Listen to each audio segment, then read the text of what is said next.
18 দলীয় জোটের নেতৃবৃন্দের সাথে পুনরায় ঐক্যবদ্ধভাবে কাজ করার পরিবেশ সৃষ্টি হয়েছে। ত্রিশেটলির পূর্ব লন্ডনের স্থানীয় একটি রেস্টুরেন্টে চ্যানেল আই ইউরোপের সংবাদকর্মী শাহ এমি হোসেন ও 18 দলীয় জোট লন্ডনের নেতৃবৃন্দের মধ্যে আলোচনার মাধ্যমে সমঝোতায় পৌঁছে উভয় পক্ষ। এ সময় 18 দলীয় জোটের অন্যতম নেতা এম এ মালিক ভবিষ্যতে অতি উৎসাহী নেতাকর্মীদের সাংবাদিকদের পেশাদারী দায়িত্ব পালনের সহায়তা করার আহ্বান জানান। উল্লেখ্য, গত 18 এপ্রিল বৃহস্পতিবার ব্রিটিশ প্রধানমন্ত্রীর কার্যালয়ে 10 ডাউনিং স্ট্রিটে যুক্তরাজ্য 18 দলের ডাকা বিক্ষোভ সমাবেশে সংবাদ সংগ্রহের সময় 18 দলের কয়েকজন উচ্ছৃঙ্খল কর্মী সাংবাদিক শাহ এমির সাথে অসৌজন্যমূলক আচরণ করে। এরপর থেকে লন্ডনে 18 দলীয় জোটের সব ধরনের সংবাদ প্রচার থেকে বিরত থাকে স্থানীয় বাংলা মিডিয়া।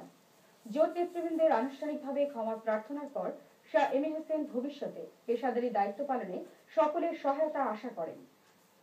সেদিন ডাউনিং স্ট্রিটে আমার বোনের লোকে যে দুর্ঘটনা হয়েছে এর লাগে আমরা আন্তরিকভাবে দুঃখ প্রকাশ করি। আর ফিউচারে আর এটা হচ্ছে না, আসলে আমরার মধ্যে একটা ভুল বোঝাবুঝি গেছে। এমির সাথে যে একটা মিসআন্ডারস্ট্যান্ডিং দুর্ঘটনা হয়েছে, আমি সেই দিন 18 দলীয় জোটের নেতৃত্ব দিচ্ছিলাম, আমি সেই দিন সভাপতি ছিলাম, তো সেই হিসাবে টোটাল দায়িত্ব আমারই বর্তায়।